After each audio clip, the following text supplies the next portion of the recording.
हरे कृष्ण कृष्ण कृष्ण हरे हरे हरे राम राम राम हरे हरे। जय गुरुदेवर जय गुरुदेवर जय गुरुदेवर जय राधा कृष्णेर जय गौर निताई सीतानाथेर जय सकल सनातनी भक्तদের जय। हरे कृष्ण। आज आमी जे आलोचना निये आसछि ता हलो এই জগতে কে কাঙ্গাল আবার কে ধনী। এই জগতে কাঙ্গাল হওয়ার একমাত্র কারণ হইল যার যত বেশি চাওয়া পাওয়া সে তত বেশি কাঙ্গাল। এই জগতে কাঙ্গালের কোনো অভাব নাই। কেউ না কেউ সবারই কিন্তু চাওয়া পাওয়া আছে। কেহ অর্থের কাঙ্গাল, কেহ সম্পদের কাঙ্গাল, কেহ সম্মানের কাঙ্গাল। যতই কিছু থাকুক না কেন সারা জীবন এই কাঙ্গাল হয়েই থাকে। যার যত আছে সে আরো চায়, যে যত বেশি তার ততই কাঙ্গাল। আর সে মনে মনে ভাববে আমি ধনী হব, আমি মানি হব। এই যে চাওয়া পাওয়ার শেষ নাই, কামনা বাসনায় কোনটি সৎ কোনটি অসৎ সে তার বিবেক বুদ্ধি হারিয়ে ফেলে। তাই এই কাঙ্গাল একমাত্র মানুষের চাওয়ার জন্যই বা কামনা বাসনার জন্যই। কামনা এরকম ওই জিনিস, এর কোনো শেষ নাই। কাম থেকে ক্রোধ, ক্রোধ থেকে লোভ, লোভ থেকে মোহ, মোহ থেকে মদ মাৎসর্য, এই যে এগুলা যে আছে এগুলা কামনার থেকেই সৃষ্টি হয়। তাই যে যতই সম্পদের মালিক হোক না কেন, যদি কেউ তার সম্পদ থাকাকালীন সম্পদ মনে করে না যে এগুলি আমার বলতে কিছু নাই, এই সম্পদ আছে থাকুক, আমি আসছি আবার চলে যেতে হবে, এই সম্পদ কিছুই না, আমি যা আছি তাই নিয়ে সন্তুষ্ট, এরকম ভাব যার আছে সেই কিন্তু ধনী। যার কোনো চাওয়া পাওয়া নাই সে এ জগতে ধনী। অর্থ থাকুক না থাকুক, যা আছে তা দিয়ে সে সুখী। একমাত্র এছাড়া ধনী হওয়ার কোনো আকাঙ্ক্ষা বা সম্ভাবনা নেই। কারণ আমাদের সবাই এই চাওয়া পাওয়া কিছু না কিছু থেকেই যায়।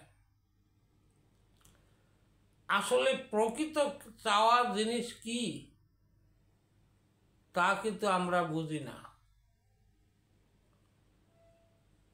যতই চাইতে যাব ততই কিন্তু আমরা কাঙ্গালে পরিণত হই। আমাদের আসলে প্রকৃত চাওয়া যে ভগবানকে এবং ভগবানের শ্রীচরণ কামনা করা, এটা সার্থিক চাওয়া। এই চাওয়ার মধ্যে কিন্তু অনেক রকমই আছে। রাজস্বিক, তামসিক ও সার্থিক, এই তিন প্রকার চাওয়া আছে। এই কাঙ্গাল কিন্তু তিনজনই কাঙ্গাল, তবে উন্নত মান আর নিম্ন মান। যেমন রাজস্বিক যারা আছেন তারা সর্বদা এই জগতে তাদের কামনা বাসনার কোনো শেষ নাই। তারা ধন যতই থাকুক আরও করতে চাইব, আরও হোক, আমি ধন সম্পদ করব। এই রাজস্বিক লোকগুলা যদিও ভগবানের উপাসনা করেন তারা কিন্তু বিনিময়ের জন্য করে থাকেন। যে আমি তার দেব দেবতার, আমি তাদের পূজা করব, আমি তাদেরকে অর্চনা করব, এর বিনিময়ে আমি ধন সম্পদ পাবো, বিদ্যা পাবো, বুদ্ধি পাবো, এই যে কামনা, সে কিন্তু কামনার দ্বারাতেই বা ব্যবসায়ী, সে তার ব্যবসায়িকা বুদ্ধি, সে আমি বিনিময়ে আমি তার ভজনা করি। এই রাজস্বিক যারা আছে তারা কিন্তু এভাবেই ভগবানের ভজনা করে থাকে। তারা যদি কোনো দেব দেবতা, যা ভগবান যাই হোক না কেন, তার সামনে তাকে যদি সে অর্চনা করে বা ভজন করে, তখন তার কাছে বিনিময় কিছু চায়, যে আমি ঠাকুর, তুমি আমাকে, আমার এইটার অভাব আছে, এটা তুমি পূরণ করো। এভাবেই কিন্তু চাহিদা থাকে, সেই বিনিময়ে কিন্তু ভগবানকে স্মরণ করে। তামসিক যারা আছে,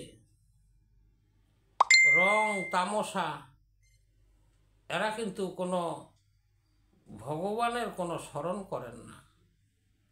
তারা নিজেদের জন্য বা রং ফুর্তি বা এই জগতে তামসিকভাবে সে কিন্তু চলতেছে, রং তামাশা। তার কি ভালো কি মন্দ সে কিন্তু বুঝতেছে না। সে নিজে যদি চাহিদা পূরণ হয় তাতেই তার সে সন্তুষ্ট হয়ে যায়। তবে এর চেয়ে রাজস্বিক যারা আছে, তামসিকের চেয়ে, তারা কিন্তু যদিও ভগবানকে বিনিময়ে ডাকে, তবু কিন্তু সে ভগবানের ভক্ত। কারণ ভগবানের কাছে চাওয়া পাওয়ার জন্য ডাকাটাও কিন্তু, এটাও কিন্তু নিষেধ নাই। কারণ আমার যার যার সুখের জন্য, সুখ শান্তির জন্য সে ডাকে। কিন্তু এই হলো রাজস্বিক লোকের ডাকা চাওয়া, ভগবানের ভজন করা।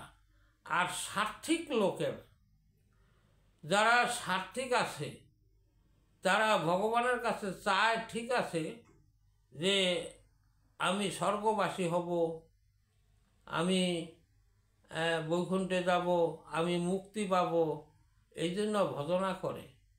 তার কিন্তু চাওয়া পাওয়া আছে। এই যে চাওয়াটা, এটাও কিন্তু একটা চাওয়া হয়, কামনা আছে। সেও কিন্তু ওই কামনা নিয়ে, তবু যদিও কামনা হোক, তার কিন্তু সাত্ত্বিক কামনা, সে কিন্তু ধন সম্পদের জন্য রাখে না ভগবানকে, সে ডাকতেছে তার নিজের মুক্তির জন্য। এখন কথা হইল, এই তারাও কিন্তু কাঙ্গালই। কাঙ্গাল না হইলে ভগবানের কাছে সে মুক্তির বা স্বর্গবাসী, বৈকুণ্ঠবাসী এরকম কামনা করবেন কেন? তাই আমরা দেখতেছি এই জগতে সবাই কিন্তু কাঙ্গালই। আর যে ধনী, ধনী হইতে গেলে তার কোনো কিছুরই চাওয়া পাওয়ার নাই। সে সর্বদা ভগবানকে স্মরণ করতেছে, ভগবানের ভজন করতেছে, ভগবানকে সে পূজা করতেছে, ভক্তি করতেছে, এর বিনিময়ে সে কিছু চায় না। কারণ সে এই রাজস্বিক, তামসিক, সাত্ত্বিক এর ঊর্ধ্বে, সে ভগবানের উপরেই নির্ভর করে থাকে। সে ভগবানের কাছে সে আত্মসমর্পণ করেছেন। যে ভগবানের কাছে আত্মসমর্পণ করে, সে আবার গরিব কিসের? সে তো কাঙ্গাল না। কারণ সে বুঝতে পারছে এই ত্রিজগতে যাই আছে সবই ভগবানের। চাইলে তিনি এই ঐশ্বর্যের মালিক। এখন যদি আমি তাকে ভজনা করি, তাইলে আমার আর কিসের অভাব? কারণ আমার যখন যা কিছু প্রয়োজন বা কিছু, সেই তো জানবে বা সেই বুঝবে। এতে তো চাওয়া পাওয়ার কিছু নাই। যেখানে চাওয়া পাওয়া থাকে সেখানে কিন্তু মানুষের ভালোবাসাও থাকে না।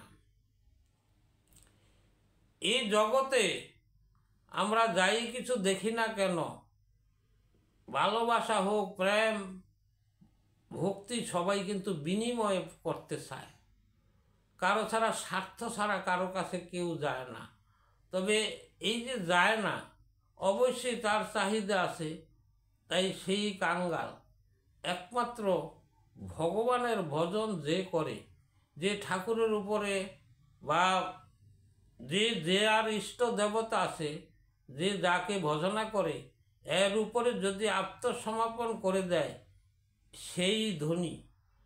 তাই অনেকে আমরা গানের মাধ্যমেও শুনি যে যত ধ্বনি আছে, কৃষ্ণ প্রেমের ধ্বনির মতো আর কোনো ধ্বনি নাই।